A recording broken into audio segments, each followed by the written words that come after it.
चलिए, तो हमारा जो आज का टॉपिक ऑफ डिस्कशन होगा it is calorimetry, latent heat और हीट ट्रांसफर। इस पर हम लोग बात करेंगे, थोड़ा न्यूमेरिकल पॉइंट ऑफ व्यू से बात करेंगे कैलोरीमेट्री में। कैलोरीमेट्री प्रीवियस क्लास में बताया था कि कैलोरीमेट्री क्या होता है ना, हीट मेजरमेंट के एक डिवाइस है, कैलोरीमीटर उसको बोलते हैं। और ये क्या करता है कि भाई जितना हीट आप लॉस करोगे उतना हीट गेन करेगा। यानी दो बॉडी को अगर आप मिक्स कर रहे हो, एक हॉटर बॉडी होगा एक कोल्डर बॉडी होगा, है ना। तो एक बॉडी हीट लॉस करेगी और एक बॉडी हीट क्या करेगी, गेन करेगी। इसी प्रिंसिपल पर बेस्ड है ना, कैलोरीमीटर हमेशा इसी प्रिंसिपल पर बेस्ड है, ठीक है ना। मान ले दो बॉडी है ना, एक बॉडी ए है बेटा और एक बॉडी क्या है, बी है, ठीक है ना। यहाँ पर मान लो एक बॉडी ए है, ठीक है ना, और यहाँ पर मान लो एक बॉडी क्या बेटा, बी है, ठीक है ना। तो यहाँ पर आप क्या करो, हीट, जब दोनों मान लो ये हॉट बॉडी है और ये क्या है बेटा, कोल्ड बॉडी है, ठीक है ना। तो यू आर गिविंग हीट, आप इसको क्या कर रहे हो, हीट दे रहे हो, हीट ट्रांसफर होगा hot body to cold body. तो एक बॉडी हीट लेगा और एक बॉडी हीट देगा, यानी हीट इधर से इधर फ्लो होगा। तो डेट इज, इसका टेम्परेचर मान लो T1 है, इसका टेम्परेचर T2 है, तो एक कुछ कॉमन टेम्परेचर पे पहुंचेगा। तो एक ही प्रिंसिपल हमको याद रखना है कैलोरीमेट्री का, जब हम क्वेश्चन सॉल्व करेंगे तो एक प्रिंसिपल हमेशा याद रखेंगे, क्या कि हॉट बॉडी हीट लूज करेगी, और जितना हॉट बॉडी हीट लूज करेगी उतना कोल्ड बॉडी गेन करेगी। हॉट बॉडी अपना टेम्परेचर क्या करेगा, लूज, कम करेगा, और कोल्ड बॉडी अपनी टेम्परेचर को क्या करेगा, राइज करेगा। तो आप यहां पर सिंपली बोल सकते हो heat lost by hot body is equal to क्या हो जाएगा, heat gained by cold body. ये ना, heat lost by hot body is equal to heat gained by cold body, that is the principle. और ये ऐसा मानते हैं कि सराउंडिंग में कोई हीट का लॉस नहीं हो रहा है, यानी हम ये इसको ऐसा मानेंगे कि there is no heat loss, no heat loss. इसीलिए कैलोरीमेट्रिक बेस्ड बेटा कंजर्वेशन ऑफ एनर्जी, यानी कि कंजर्वेशन ऑफ एनर्जी पर बेस्ड है कैलोरीमीटर। सही है बेटा, ठीक है ना। इसी फंडामेंटल पर हमको कैलोरीमेट्री का क्वेश्चन सॉल्व करना है कि हॉटर बॉडी हमेशा हीट लॉस करेगी और कोल्डर बॉडी हीट गेन करेगी। अब यहां पर आते बेटा लैटेंट हीट। लैटेंट हीट क्या है, the amount of heat required to change the state of unit mass of substance. यानी एक यूनिट मास ऑफ सब्सटेंस है, उसके स्टेट में मेरे को चेंज करना है, यानी या तो सॉलिड से लिक्विड या लिक्विड से गैस। तो उस स्टेट चेंज के लिए जो हीट की रिक्वायरमेंट है that is known as latent heat. और लैटेंट हीट में बॉडी की टेम्परेचर चेंज नहीं होती, आप सिर्फ जो हीट देते हो वो यूटिलाइज हो जाता है कहां, उसके टेम्परेचर को बदलने में, सॉरी उसके स्टेट को बदलने में। यानी आप जो हीट देते हो ना, वो हीट यूटिलाइज हो जाता है उसके स्टेट को बदलने में, यानी उसकी टेम्परेचर चेंज नहीं होती। क्लियर है ना। यानी मान लो कि एक कोई सब्सटेंस है, अब ये ए है, इसके स्टेट में आपको चेंज करना है ना। हाँ कह सकते हो लाइक मेल्टिंग पॉइंट। और ये बी हो गया, तो आप इसके स्टेट में चेंज करने के लिए कुछ ना कुछ हीट दोगे। तो यूनिट मास ऑफ सब्सटेंस को आप जो उसके स्टेट में बदलने के लिए जो हीट देते हो, जिससे उसकी टेम्परेचर में कोई चेंज नहीं हो रही है, that is known as latent heat. Clear है, यहां तक समझ में आ गया। मान लीजिए कि आप एम मास ऑफ सब्सटेंस है, आप ऐसे लिखो इसको कि एम मास ऑफ सब्सटेंस है, ठीक है ना।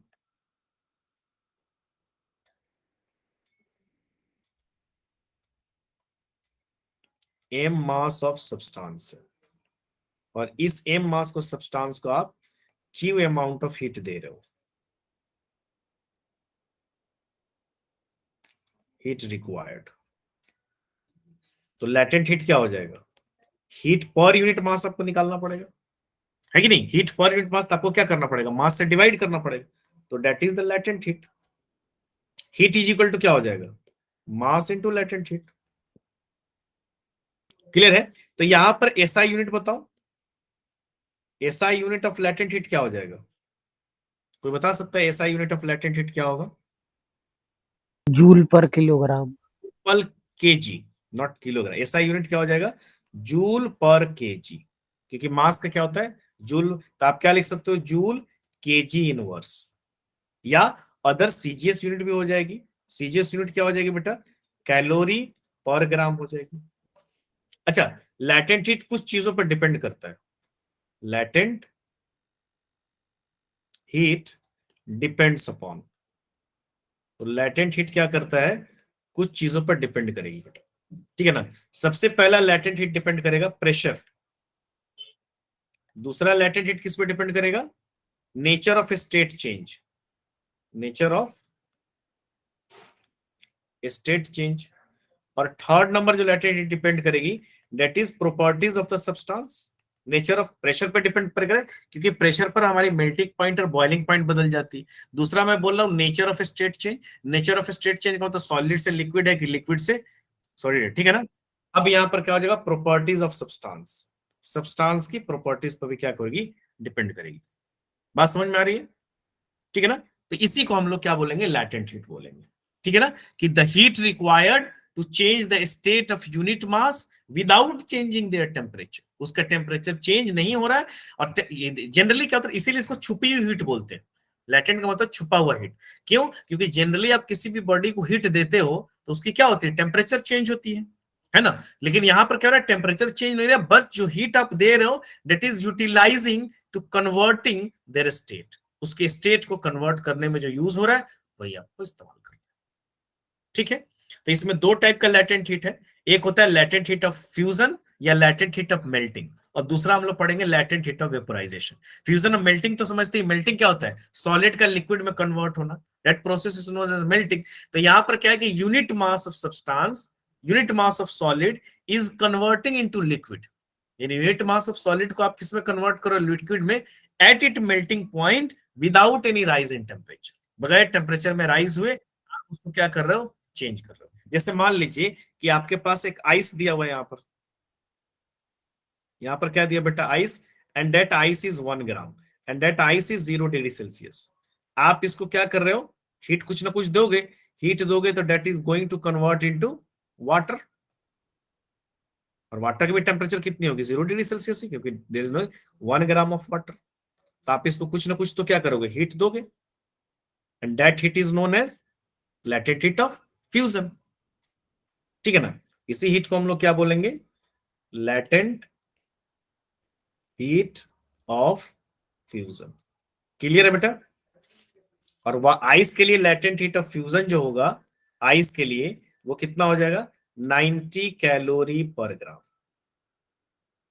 यानी 90 कैलोरी की अगर आप हीट दोगे 1 ग्राम आइस को 1 ग्राम वाटर में कन्वर्ट करने के लिए आपको क्या देना पड़ेगा बेटा, 90 कैलोरी की हीट देनी पड़ेगी। अगर इसको जूल में लिखना चाहते हो तो latent fusion of ice, latent fusion of water भी लिख सकते हो आप इसको, ठीक है ना, दैट इज 336 जूल पर ग्राम। दोनों समझ में आ रहा है बेटा, क्लियर है यहां तक, ठीक है ना। यानी अगर आपको सर एक निकालना है, बार ये डायग्राम बता दो।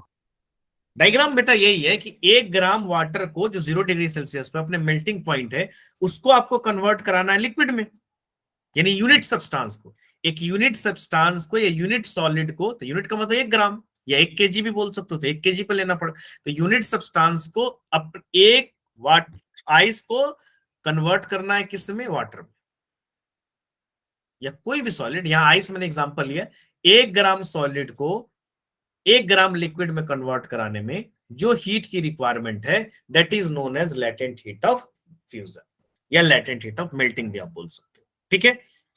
हरिओम समझ में आ गया बेटा। जी सर।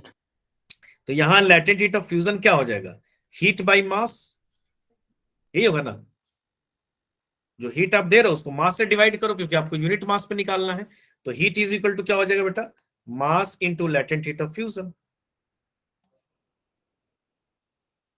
ठीक है।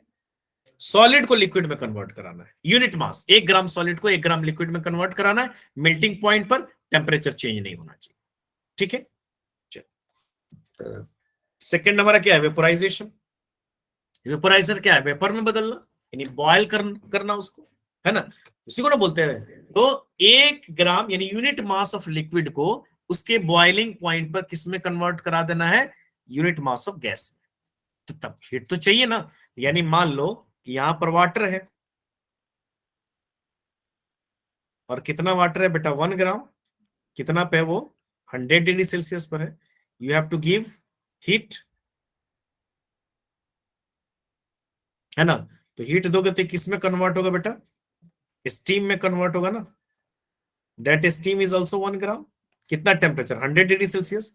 तो they required some heat to convert, unit mass of liquid is converted into unit mass of gaseous without rise in temperature, उसके टेम्परेचर में कोई राइज नहीं हो रहा है, तो that is known as latent heat of vaporization।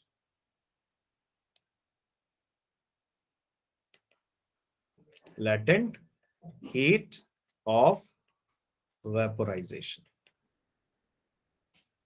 यानी latent heat of vaporization क्या हो जाएगा, हीट बाई मास, जो हीट दे रहे हो पर यूनिट मास। यानी अगर वेपर हीट निकालना है वेपोराइजेशन करने के लिए, तो m into L V, latent heat of vaporisation, है ना। अगर आप आइस वाटर के लिए लेटेंट हीट ऑफ वेपोराइजेशन ले रहे हो, तो वाटर के लिए वो हो जाता है 540 कैलोरी पर ग्राम, 540 कैलोरी। यानी 1 ग्राम वाटर को 100 डिग्री सेल्सियस पर अगर आप उसको 1 ग्राम स्टीम में कन्वर्ट कराना है, तो आपको 540 कैलोरी हीट उसको देनी पड़ेगी। हर कोई दूसरी लिक्विड होगी तो कुछ दूसरा होगा, ये वाटर के लिए मैं बात कर रहा हूं, ठीक है ना। तो लेटेंट हीट ऑफ वेपोराइजेशन किसके लिए निकाल रहे हो बेटा, वाटर के लिए, and that is equal to 2260 joule. Joule में वो 2260 हो जाएगा इंटू ग्राम। क्लियर है सभी आदमी को यहां तक। लैटेंट हीट मतलब कि आप किसी भी सब्सटेंस को उसके स्टेट में बदलने के लिए जो हीट दे रहे हो without any change in temperature. यानी आप जब लैटेंट हीट देते हो तो उसके फेज में चेंज होता है, उस सब्सटेंस के टेम्परेचर में कोई राइज नहीं होता है। इसी को हम बोलते हैं लैटेंट हीट। दो टाइप का लैटेंट हीट है, लैटेंट हीट ऑफ फ्यूजन और latent heat of vaporisation. Okay, चल नेक्स्ट हम लोग बात करें चेंज इन स्टेट। आपको स्टेट चेंज पता ही है कि सॉलिड से लिक्विड में बदलता है, लिक्विड से गैस में बदलता है। सॉलिड से लिक्विड में बदलने की फेनोमेना को हम क्या बोलते हैं, मेल्टिंग। और लिक्विड से गैस में बदलने को क्या बोलते हैं, वेपोराइजेशन। सब्लिमेशन। नहीं, सॉलिड से डायरेक्ट गैस में बदलता है उसको सब्लिमेशन बोलते हैं। यहाँ सॉलिड से लिक्विड कोई बन रहा है, यानी यहाँ पर देखो सॉलिड से लिक्विड में कोई जा रहा है, तो सॉलिड से लिक्विड में, यानी यहाँ पर वो क्या है, सब्सटेंस सॉलिड से वो किस में बदल रहा है, लिक्विड में, तो that is known as melting. यानी यहाँ पर भी वो सॉलिड ही है, मेल्टिंग। और फिर लिक्विड से गैस में होता है तो डेट इज वेपोराइजेशन। फिर गैस से लिक्विड में बदलना है, उसका उल्टा कंडेंसेशन। फिर सॉलिड लिक्विड से उसको सॉलिड में बदलना है तो डेट इज फ्रीजिंग। जैसे वाटर को आप फ्रीज करोगे तो आइस बन जाएगा। सिमिलरली वाटर को, स्टीम को अगर आप कंडेंस करोगे तो वाटर बन जाएगा। सिमिलरली आइस को आप क्या करोगे, मेल्ट करोगे तो वाटर बन जाएगी, है ना। तो यानी मेल्टिंग क्या कहलाता है बेटा आपका, सॉलिड से लिक्विड में बदलना, ठीक है ना। और वेपोराइजेशन क्या कहलाता है, लिक्विड से गैस में बदलना। तो सबसे पहली बात है कि आप फेज चेंज कराते हो ना, किसी भी सब्सटेंस का फेज चेंज कराते हो तो आपको हीट देना पड़ता है ना। मान लो दोनों में हीट देना पड़ेगा। अगर आप किसी सब्सटेंस का टेम्परेचर चेंज कराना चाहते हो तो हीट तो देना पड़ेगा, है ना। और अगर किसी का फेज चेंज करना है तो भी आपको हीट देना पड़ेगा, लेकिन दोनों में फर्क है। तो फेज चेंज में क्या होगा, अगर आप फेज चेंज कराते हो तो फेज चेंज में कौन सी हीट देते हैं हम, कोई आदमी बता सकता है। Latent heat.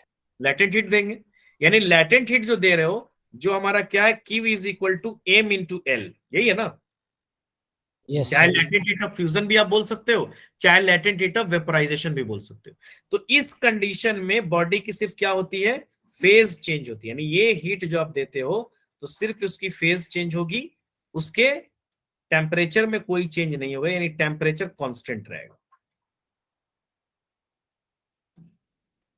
यानी अगर आप लैटेंट हीट किसी को दे रहे हो तो टेम्परेचर नहीं बढ़ सकती।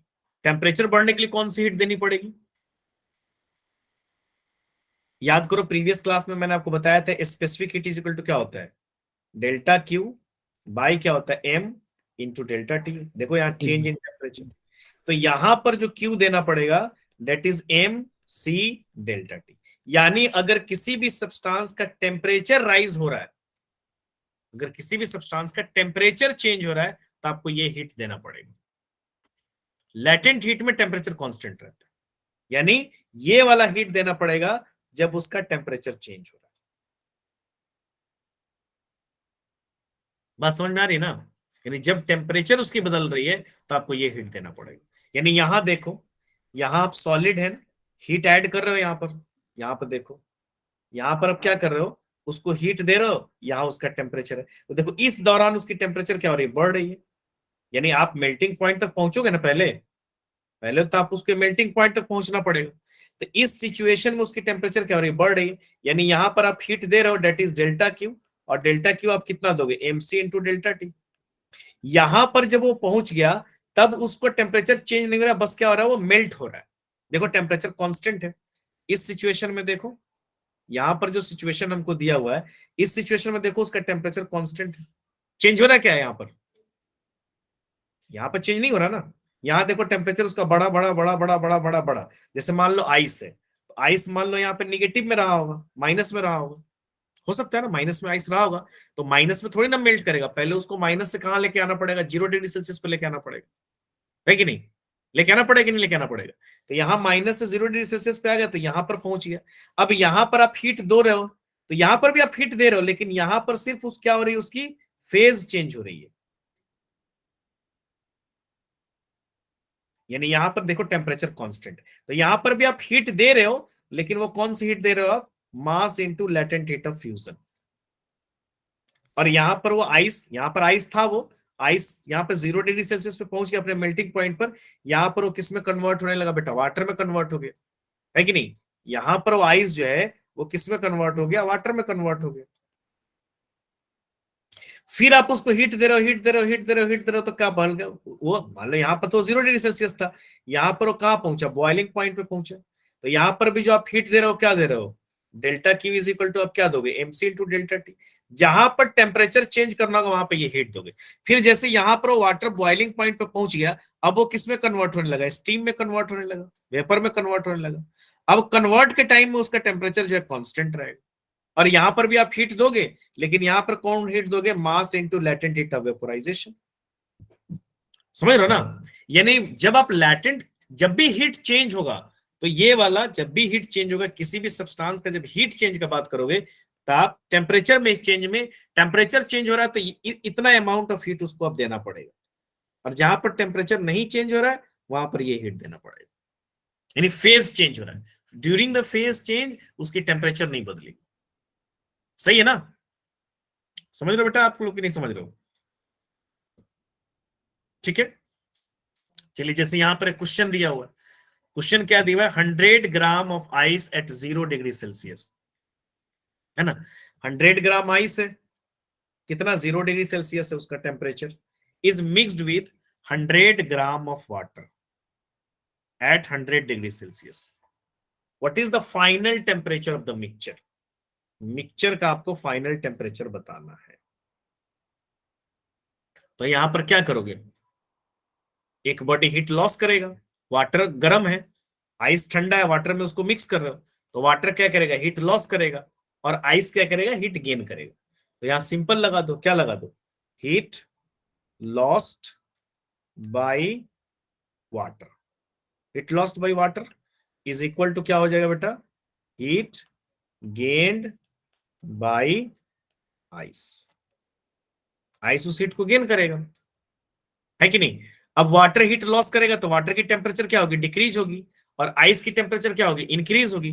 तो वाटर कितना वो करेगा ना, M W mass of water, C W specific heat of water into delta T.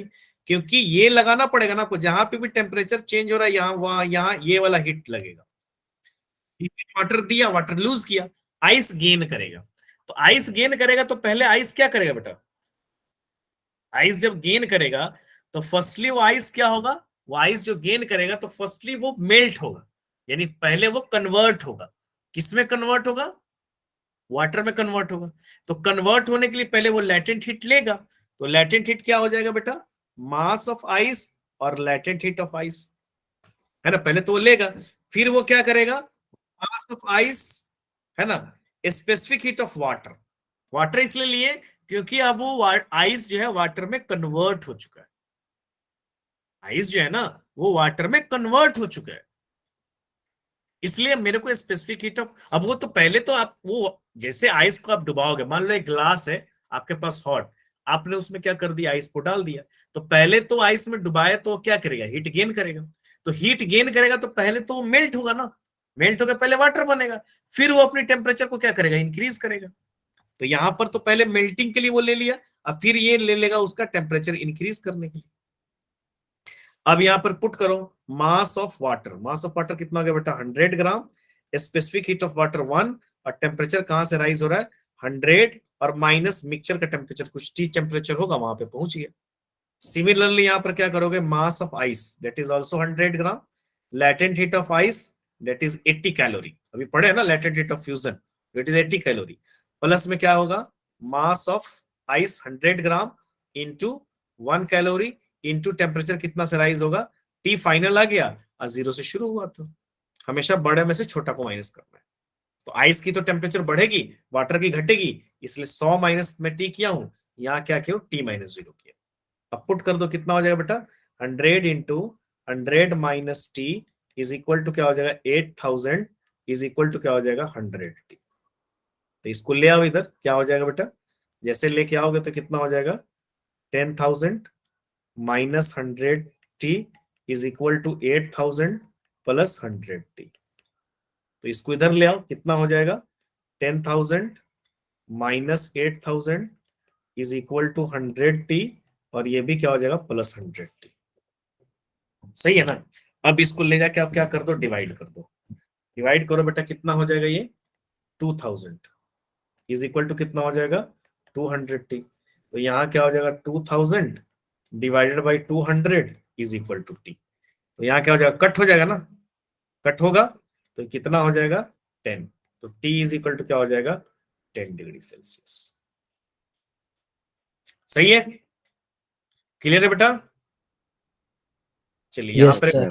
दिया हुआ है ना, यहाँ पर आइस दिया हुआ 0.4 kg of ice is mixed with 0.9 kg of water in a container, ठीक है ना, the resulting temperature is 10 degree Celsius, find calculate the latent heat of fusion.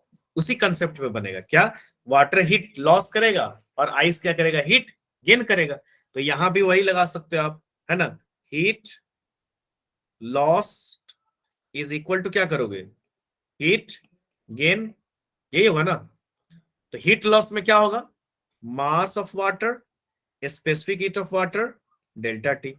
Ice क्या करेगा पहले तो पिघलेगा, पहले तो आइस मेल्टिंग के लिए लेगा ना, तो क्या करोगे आप मास ऑफ आइस, है ना, सिमिलरली क्या पुट करोगे आप इस latent heat of ice, plus में आप क्या पुट करोगे mass of ice specific heat of water, क्योंकि वाटर कन्वर्ट हो चुका है वो, ठीक है ना, इनटू क्या पुट करोगे डेल्टा टी।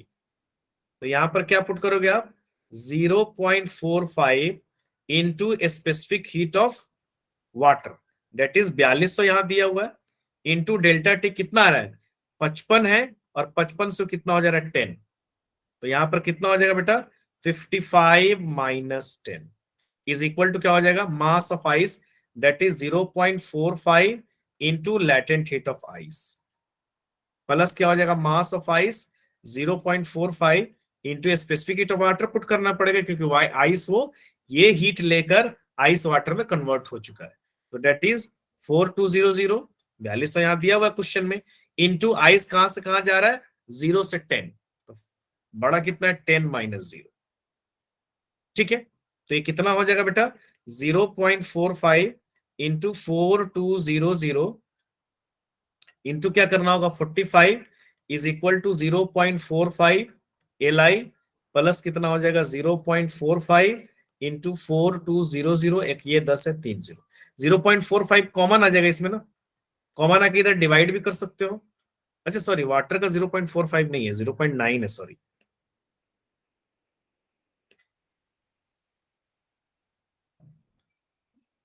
0.9 0.9, ठीक है ना। तो यहाँ कितना हो जाएगा ये 0.9 इंटू 4200 इंटू 45 डिवाइडेड बाई कितना कर लो 0.45 कॉमन है, इज इक्वल टू क्या हो जाएगा LI, अब प्लस क्या हो जाएगा 42000, ठीक है ना।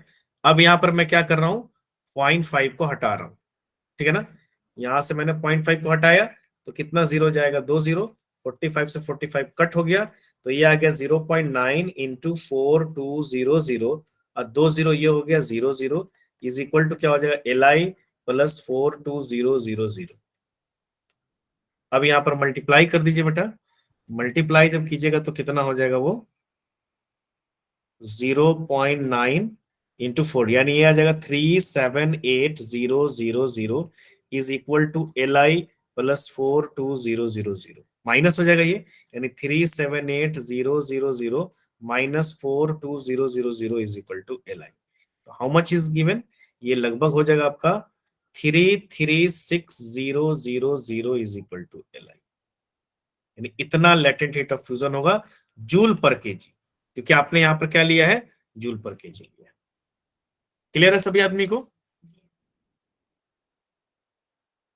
चलिए यहां पर एक और क्वेश्चन दिया हुआ बेटा, बोल रहा है piece of ice of mass 100 gram, एक आइस है जिसका मास कितना है 100 ग्राम है, at temperature 0 degree Celsius, put in 200 gram of water at 25 degree Celsius, how much ice will melt as the temperature of the water is 0 degree Celsius, the specific heat of capacity of water और latent heat of fusion भी दिया हुआ है, इसका आपसे पूछ रहा है। तब क्या करोगे, सिंपली कर दोगे। कैसे, सॉल्यूशन देख लो भाई, जितना आइस हीट लूज करेगा, करेक्ट, कितना आइस ऑफ वाटर मेल्ट करेगा, तो जितना वाटर हीट लूज करेगा उतना आइस गेन करेगा। तो यहां क्या लगाओगे आप, हीट लॉस्ट बाय वाटर, तो हीट लॉस्ट बाय वाटर कितना हो जाएगा, mass of water specific heat of water into delta T. तो मास ऑफ वाटर, चूंकि स्पेसिफिक हीट मेरे को जूल पर केजी में दिया हुआ है, तो ये मास कितना हो जाएगा 200 डिवाइडेड बाय कितना होगा 1000 से गुना करोगे, 1000 से गुना करोगे ना बेटा, इनटू कितना हो जाएगा स्पेसिफिक हीट ऑफ वाटर, कितना हो जाएगा specific heat of water 4200, into temperature कितना चेंज हो रहा है 25 डिग्री सेल्सियस से कितना डिग्री सेल्सियस पे आ रहा है 0 डिग्री सेल्सियस पर। तो आप क्या करोगे 25 माइनस 0, यहां से कट कर दो, कितने मरतबे कट हो जाएगा, 2 0 से 2 0 कट हो गया, 1 0 से 1 0 कट हो गया, यानी यहां पर जो वाटर जो हीट लॉस कर रहा है दैट इज 20 इंटू 42 इंटू 25, तो ये हो जाएगा आपका 500, 25 इंटू 20 500 हो गया, इंटू कितना हो जाएगा बेटा 42, तो इसको गुना करोगे तो कितना हो जाएगा 500 इंटू 42, ये आ गया आपका 21,000 जूल, इतना हीट वो लूज करेगा। तो इतना ही हीट आइस क्या करेगा, गेन करेगा, तो वहां पे मास इक्वल टू क्या हो जाएगा Q by latent heat of fusion, Q कितना जो वाटर देगा उतना ही हीट वो लेगा, तो कितना हो जाएगा 21,000 डिवाइडेड बाई लेटेंट हीट दिया हुआ कितना 3.4 इंटू 10⁵।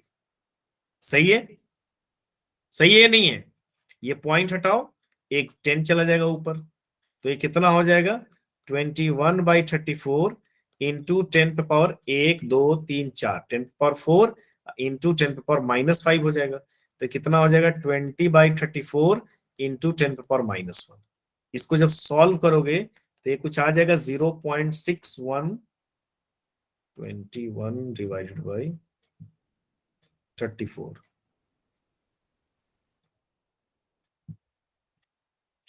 617 इंटू क्या हो जाएगा 10⁻⁻1, लेकिन ये केजी में आया, इतना केजी में भी आप छोड़ सकते हो, अगर इसको ग्राम में बदलोगे तो 0.617 इंटू 10⁻⁻1 इंटू 1000 से गुना कर दोगे, तो ये एक 0 से कट जाएगा, कितना आ जाएगा 61.7 ग्राम, इतना मास ऑफ आइस क्या होगा मेल्ट करेगा। सही है बेटा, समझ में आ रहा है सबको कि नहीं आ रहा है, hello, can anybody tell me? Okay, चलिए अब यहां पर आ जाइए, यहां पर भी एक दिया हुआ है, ये क्वेश्चन भी दिया हुआ है, when m1 gram of ice at -10 degree Celsius, specific heat दिया हुआ है 0.5, is added to m2 gram of water, है ना, m1 ग्राम ऑफ आइस दिया हुआ है, that is added to m2 gram of water at 50 degree Celsius, finally no ice is left and the water is at 0 degree Celsius, the value of latent heat of ice, तो यहां पे heat loss होगा, लेकिन यहां एक थोड़ा सा twist है, और वो ट्विस्ट क्या है कि आइस जो है वो -10 से 0 जा रहा है। भैया -10 से 0 जाना है तब तक तो आइस ही था वो। प्रीवियस क्वेश्चन में 0 से आप टेम्परेचर को बढ़ा रहे हो, तो 0 से जब आप टेम्परेचर को बढ़ा रहे हो तो वाटर ऑलरेडी बन चुका है यहां पर, ठीक है ना। तो यहां पर भी आप क्या करोगे, heat lost is equal to क्या करोगे बेटा, हीट गेन। अब हीट लॉस कितना होगा, वाटर करेगा, तो आप क्या करोगे, mass of water into specific heat of water 1 into temperature loss कितना हो रहा है 50 डिग्री सेल्सियस से वो 0 डिग्री सेल्सियस पे आ रहा है, तो आप क्या करोगे 50 माइनस 0। सिमिलरली आइस जो है हीट गेन करेगा, तो पहले तो फ्यूजन होगा, तो मास ऑफ आइस और latent heat of fusion, latent heat of ice plus में mass of ice, specific heat of ice ही यहां पे रखना पड़ेगा।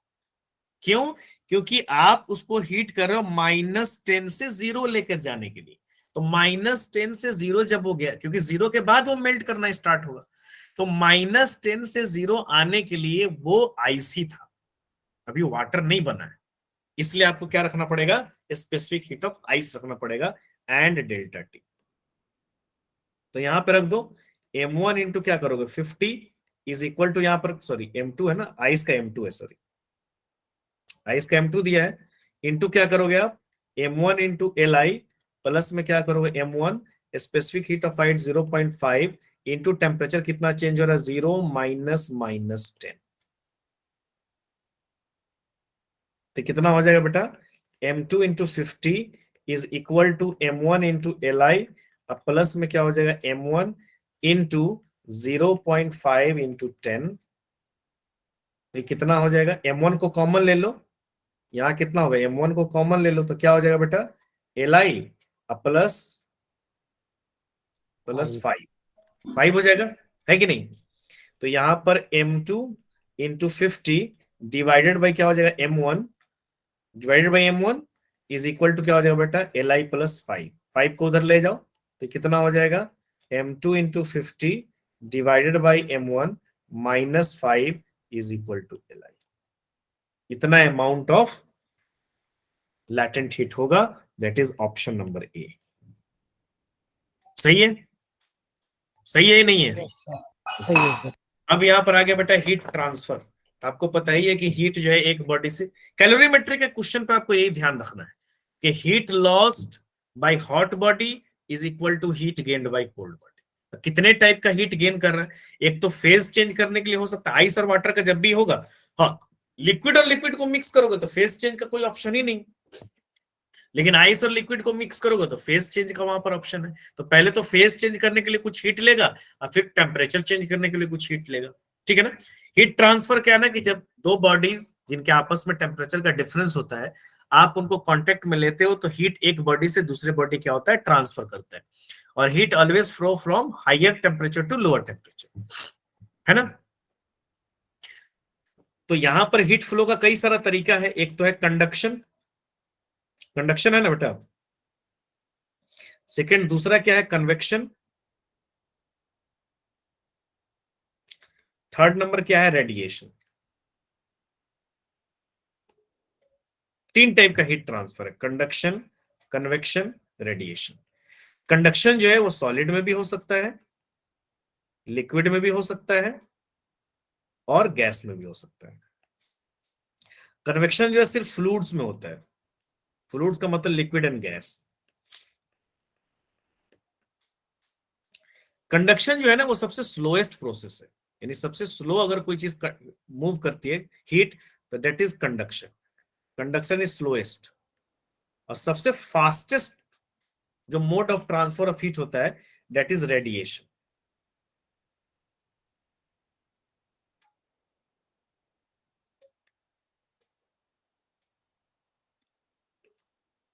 ठीक है ना, कंडक्शन सॉलिड को आप ओनली कंडक्शन मेथड से ही हीट कर सकते हैं, यानी आप इसको लिख सकते हो कि solid can only heated through conduction.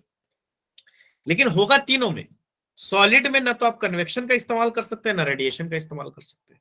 अच्छा सबसे फास्ट जो है वो किस में होगा, सॉलिड में होगा, देन लिक्विड में होगा, एक तो स्लो है ही लेकिन उसके रिस्पेक्ट में, और सबसे स्लो किस में होगा? गैस में। अब इसको बारी बारी से देखते हैं। सबसे पहले बेटा आता है कंडक्शन। कंडक्शन क्या होता है कि जब भी किसी बॉडी को आप हीट करते हो, सपोज आप यहाँ पे हीट कर रहे हो,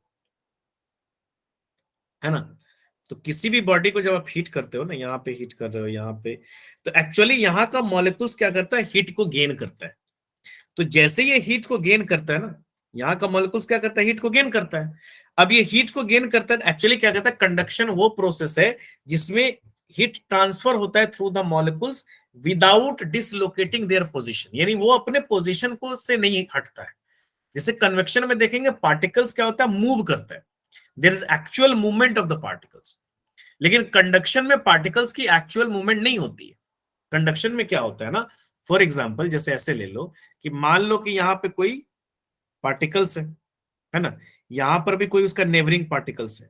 तो आप जब इसको हीट दे रहे हो ना यहाँ से, तो ये हीट को गेन करेगा, और हीट को गेन करने के बाद ये सामने वाला से जाके कोलाइड करेगा। यानी इसको कुछ ऐसे समझो,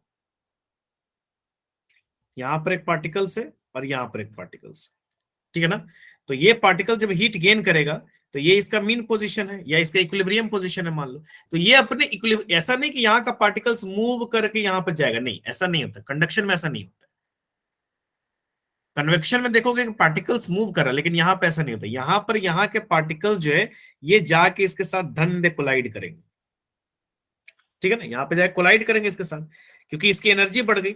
और यहां पर कोलिजन करने के बाद ये कुछ पार्ट ऑफ एनर्जी जो है ये अपने नेबरिंग मॉलिक्यूल्स को ट्रांसफर कर देगा, और ये अपने ये वाला जो पार्टिकल्स है ये अपने पोजीशन पर बैक हो जाएगा।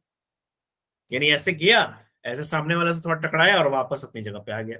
और जैसे ही सामने वाले से टकराया, वो थोड़ी सी एनर्जी क्या कर ली? गेन कर ली उससे, ठीक है। ये थोड़ा सा एनर्जी इससे गेन कर लिया, और थोड़ी सी एनर्जी गेन कर लिया, फिर ये अपने बगल वाले से टकराएगा और टकरा के वापस आ जाएगा। फिर ये ऐसे ऐसे मोड ऑफ हीट कोलिजन बगल वाले से बगल वाले को ट्रांसफर करते करते करते हीट पहुंचती है। इसीलिए हर पार्ट की टेम्परेचर क्या होती है? डिफरेंट डिफरेंट होती है ना, क्योंकि कुछ पार्ट ऑफ हीट वो थोड़ा ऑब्जर्व करेगा और कुछ पार्ट ऑफ हीट उसको क्या करेगा? सामने वाले को ट्रांसफर करेगा। That is the mode of conduction. ये सॉलिड में भी हो सकती है, लिक्विड में भी हो सकती है, और गैस में भी हो सकती है, ठीक है ना। और सॉलिड को आप हीट करोगे तो सिर्फ और सिर्फ कंडक्शन मेथड से कर सकते हो। कन्वेक्शन मेथड से हम सॉलिड को हीट नहीं कर सकते। बात समझ में आ गई? ठीक है, चलिए यहां पर देख लीजिए कोफिशिएंट ऑफ थर्मल कंडक्टिविटी। मान लीजिए कि ये मेरे पास क्या है? एक वायर है, मतलब एक रड है मान लीजिए, है ना। इसका क्रॉस सेक्शन एरिया ए है, यहाँ भी क्रॉस सेक्शन एरिया ए है। यहाँ इंड का टेम्परेचर क्या है? T1, और यहाँ इंड का टेम्परेचर क्या है? T2। और इनके बीच का डिस्टेंस जो है वो क्या है? x है। और यहाँ पर आप क्या कर रहे हो? हीट को ट्रांसफर कर रहे हो। तो यहां से मान लीजिए Q अमाउंट ऑफ हीट जो है ट्रांसफर हो रहा है, ठीक है ना। तो ऐसा एक्सपेरिमेंटली ऑब्जर्व किया गया, यानी एक्सपेरिमेंटली ये देखा गया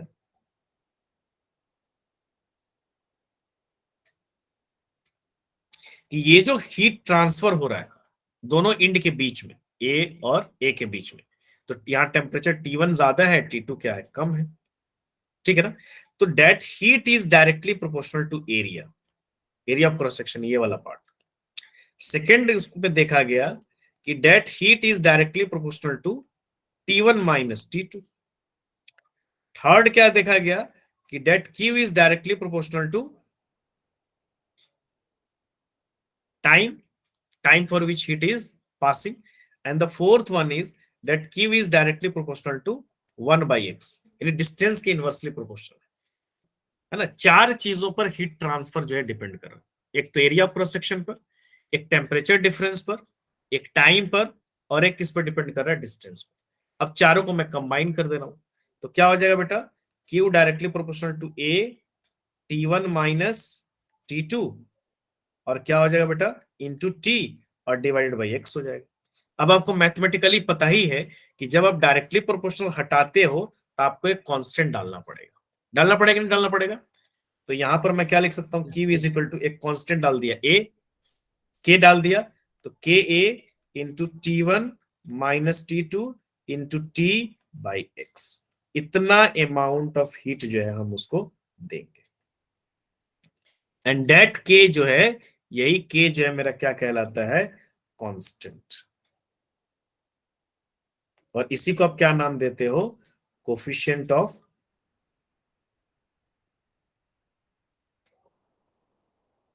थर्मल कंडक्टिविटी, है ना। इसी में हमारा आता है rate of flow of heat. मैं फॉर्मूला लिख दे रहा हूं, आप इसको याद रखिएगा, rate of flow of heat, है ना। और rate of flow of heat को आप क्या बोलते हो, dq बाई dt। तो dq बाई dt का फॉर्मूला होता है माइनस के ए और dt का मतलब टेम्परेचर थोड़ा सा डिफरेंस बाई dx। इस फॉर्मूले से आप रेट ऑफ हीट निकाल सकते हैं, और इसको बोलते हैं हम लोग rate of flow of heat, rate of flow of heat. यानी अगर मैं ये कहूं कि मेरा rate of flow of heat क्या आया है, dq बाई dt, और वो फॉर्मूला क्या है, माइनस के ए dt, टेम्परेचर चेंज है, टाइम नहीं है, dt बाई dx, डिस्टेंस के साथ, ठीक है ना। इसको मैं क्या बोल रहा हूँ, rate of flow of heat. तो एक्चुअली dq बाई dt जो होता है ना, that is rate of flow of heat, rate of flow of heat. और इसको rate of flow of heat को आप क्या बोल रहे हो यहां पर, h। तो यहां पर क्या हो जाएगा बेटा, h is equal to minus K A and that is dt by dx।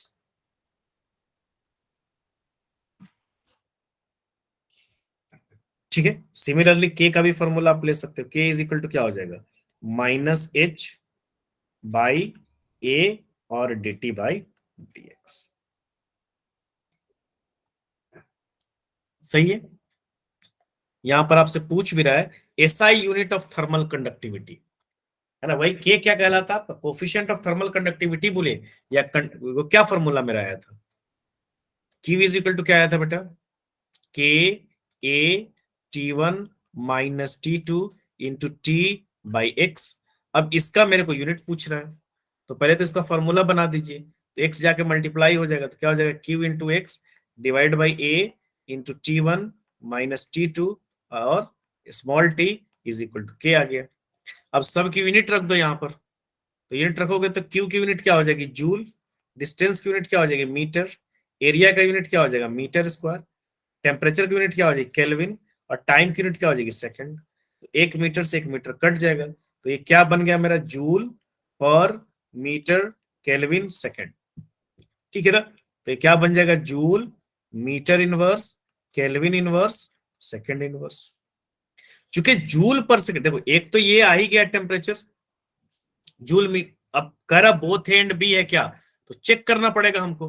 तो यहां पर एक्चुअली क्या है ना, जूल पर सेकंड है, और जूल पर सेकंड को हम क्या बोल सकते हैं, वाट भी बोल सकते हैं। तो यहां पर आप क्या लिख सकते हो, जूल पर सेकंड यानी वाट पर मीटर केल्विन, तो इसको क्या बोलोगे, watt metre inverse kelvin inverse, यानी ये भी यूनिट सही है, तो यानी आंसर हमारा क्या होगा, बोथ ए एंड बी। सही है। चलिए अब आ जाइए कन्वेक्शन। मैं क्या बोला था कि कंडक्शन में क्या होता था ना, कि एक्चुअली पार्टिकल्स जो है मूव नहीं करते, लेकिन कन्वेक्शन में एक्चुअली पार्टिकल्स पार्टिसिपेट करते हैं, है ना। यहां पर पार्टिसिपेट करते हैं, यहां पर एक्चुअली द पार्टिकल्स का मूवमेंट होता है, यानी process of transfer of heat from one part of another part by the actual movement of the particles of the fluids. जैसे ये फ्लूइड्स है मतलब लिक्विड है, गैस में भी हो सकता है ये, ठीक है ना। तो यहाँ की एक्चुअली होता है क्या है, जैसे यहाँ का वाटर है, मान लो ये वाटर है, केटल है, इसमें वाटर रखा हुआ है, यहाँ पर वाटर है, यहाँ पर वाटर है, यहाँ पर वाटर है। अब आप हीट दे रहे हो, तो नीचे वाली वाटर क्या होगी, ज्यादा गर्म होगी, और ऊपर वाली वाटर अभी भी क्या है, ठंडी रहेगी, कोल्ड रहेगी, और नीचे वाली वाटर क्या हो जाएगी, गर्म हो जाएगी थोड़ी, ठीक है ना। तो यहां से जब आप इसको हीट दोगे, तो डेट हीट की वजह से ये वाटर क्या हो जाएगा, ये हो जाएगा हॉट। ऊपर वाला अभी भी क्या है, कोल्ड है, ठंडा है, इसके रिस्पेक्ट में तो ठंडा ही रहेगा। तो हॉट वाटर क्या हो जाती है, लाइटर, यानी हल्का हो जाती है। तो ये लाइटर होगा ना, तो ये क्या हो जाएगा ना, ये गर्म होगी, ये ऊपर की तरफ उठेगी, कि लाइटर जो है ना, उसकी उसकी वेट लाइटर हो जाती है, तो ऊपर की तरफ ऊपर उठती है, ठीक है ना। और यहाँ का कोल्ड वाटर जो है, इसको फिल करने यहां पर आता है। बात समझ में आ रही कि नहीं आ रही, ये ऊपर की तरफ उठेगी, उसको फिल करने नीचे की तरफ आएगी। तो एक टाइप से आप कह सकते हो कि उसमें एक सर्कुलेशन चलेगा, मतलब ये क्या हो जाएगा, एक सर्कुलेशन चलेगा यहां पर, है ना। ऐसे एक हॉट वाली ऊपर जाएगी, कोल्ड वाली नीचे आएगी, हॉट वाली ऊपर जाएगी, कोल्ड वाली नीचे आएगी, हॉट वाली ऊपर जाएगी, कोल्ड वाली नीचे आएगी। यानी ऐसे वो क्या करेगा, सर्कुलेट होगा ये ऐसे। तो कह सकते हैं कि इसमें करंट डेवलप हो जाएगा, और उस करंट को हम लोग क्या बोलते हैं बेटा, convection current.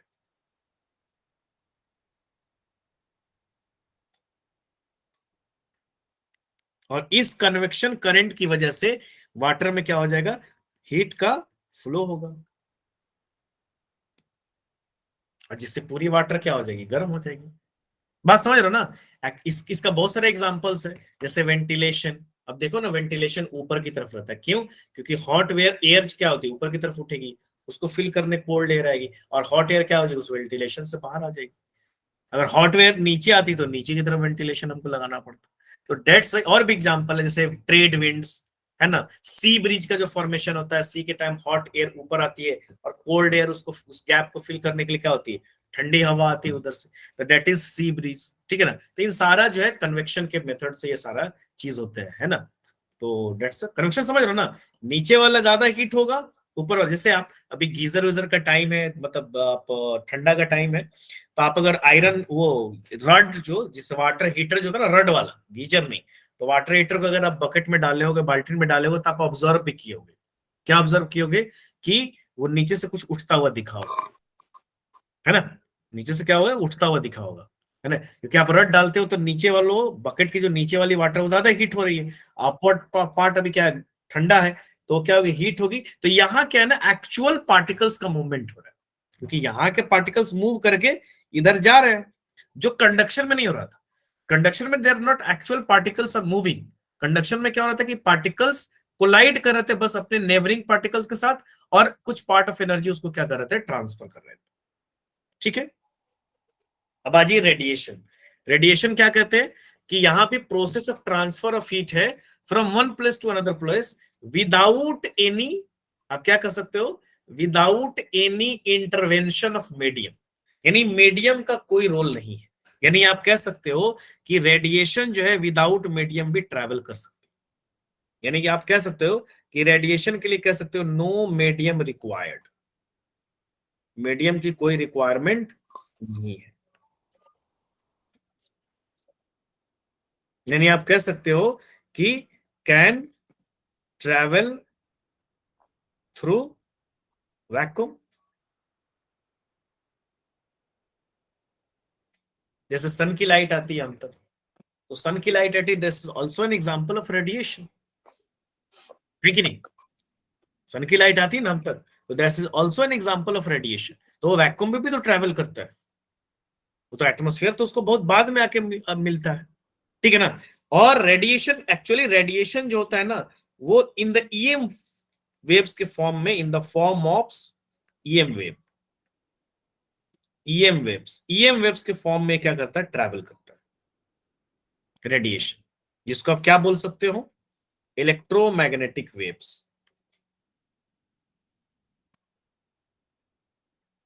Electromagnetic waves.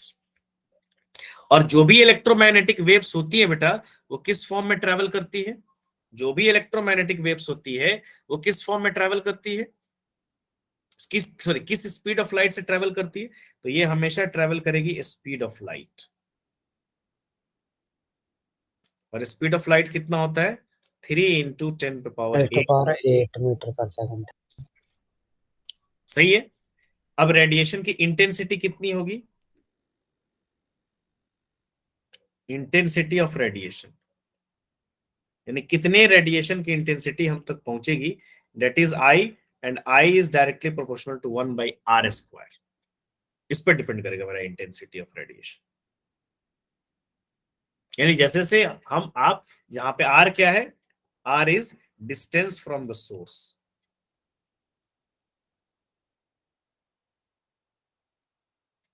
Distance from the source, source से डिस्टेंस, उस पर हमारी इंटेंसिटी जो है क्या करेगी, डिपेंड करेगी। क्लियर है बेटा यहां तक सभी आदमी को। चलिए अब यहां पर आज एक लास्ट क्या है, Prevost theory of heat exchange.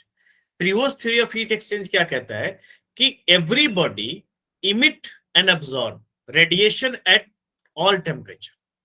जैसे टी है, आइस टी है, उसको आपने रूम में रखा हुआ है, रूम टेम्परेचर है, चाय ज्यादा गर्म है, हॉट है, तो क्या चाय इमिट करेगी रेडिएशन या अब्जॉर्ब करेगी? चाय अपनी हीट जो है वो रेडिएट करेगी, क्या हीट कुछ एब्जॉर्ब भी करेगी? तो प्रोवोस्ट थ्योरी कहता है कि दोनों होगा, यानी कि हर टेम्परेचर पर बॉडी जो क्या करती है वो हीट एब्जॉर्ब भी करती, हीट रेडिएट भी करती है। ये अलग बात है कि ज्यादा, जैसे टेम्परेचर ज्यादा है, जैसे टी का टेम्परेचर ज्यादा है, सराउंडिंग का टेम्परेचर कम है, तो ये ज्यादा रेडिएट करेगा, कम, बहुत कम एब्जॉर्ब करेगा, लेकिन होगा दोनों। बात समझ में आ रही है ना? यही बात, जैसे मान ले ठंडी बॉडी है, अब मान ले आइस को रखा है अपने रूम में, तो आइस तो हीट गेन करेगा, यानी हीट एब्जॉर्ब करेगा, लेकिन ऐसा बात नहीं कि हीट इमिट नहीं करेगा, ये हीट इमिट भी करेगा, हीट एब्जॉर्ब भी करेगा। ये अलग बात है कि ज्यादा अमाउंट ऑफ हीट ये क्या करेगा, एब्जॉर्ब करेगा, और बहुत लेस अमाउंट ऑफ हीट ये इमिट करेगा। ऐसा नहीं कि हॉट बॉडी और cold body they are only absorbing. तो इसीलिए यहां पर, जैसे यहां पर दिया हुआ है, टेम्परेचर सराउंडिंग का बॉडी से ज्यादा है, तो ये क्या करेगा, सराउंडिंग का बॉडी से ज्यादा है, यानी सराउंडिंग का टेम्परेचर ज्यादा है, बॉडी का कम, तो बॉडी क्या करेगा, अब्जॉर्ब करेगा। तो इस कंडीशन में क्या होगा, अब्जॉर्प्शन ज्यादा होगा कि इमिशन ज्यादा होगा, कोई बता सकता है? बॉडी का कम है तो बॉडी सराउंडिंग से क्या लेगा, अब्जॉर्प्शन लेगा, तो आप क्या कह सकते हो, absorption is greater than emission. Similarly क्या रहा, बॉडी का ज्यादा है, सराउंडिंग का कम है, तो बॉडी रेडिएट करेगा, लेकिन ऐसा नहीं कि वो अब्जॉर्ब नहीं करेगा, लेकिन ज्यादा अमाउंट वो क्या करेगा, रेडिएट करेगा। तो इस कंडीशन में क्या हो जाएगा, इमिशन ज्यादा होगा, तो emission greater than absorption. Third कह रहा है सराउंडिंग का टेम्परेचर बॉडी के टेम्परेचर से ज्यादा है, बराबर है, तो बराबर होने का मतलब क्या होगा, इक्विलिब्रियम में रहेगा, यानी एक्सचेंज तो हीट का होगा ही होगा, तो यहां पर क्या होगा, इमिशन इक्वल एब्जॉर्प्शन। सही है, यानी इस कंडीशन में बॉडी की टेम्परेचर क्या होगी, बढ़ेगी, राइज करेगी ना, बॉडी की टेम्परेचर राइज करेगी। इस कंडीशन में बॉडी की टेम्परेचर क्या होगी, बॉडी की टेम्परेचर डिक्रीज होगी, और इस कंडीशन में बॉडी की टेम्परेचर क्या होगी, कांस्टेंट रहेगी। ठीक है, क्लियर है यहां तक सभी आदमी को? Yes sir. चलिए, thank you very much to all of you and have a lovely night. अब हम लोग मिलेंगे नेक्स्ट क्लास।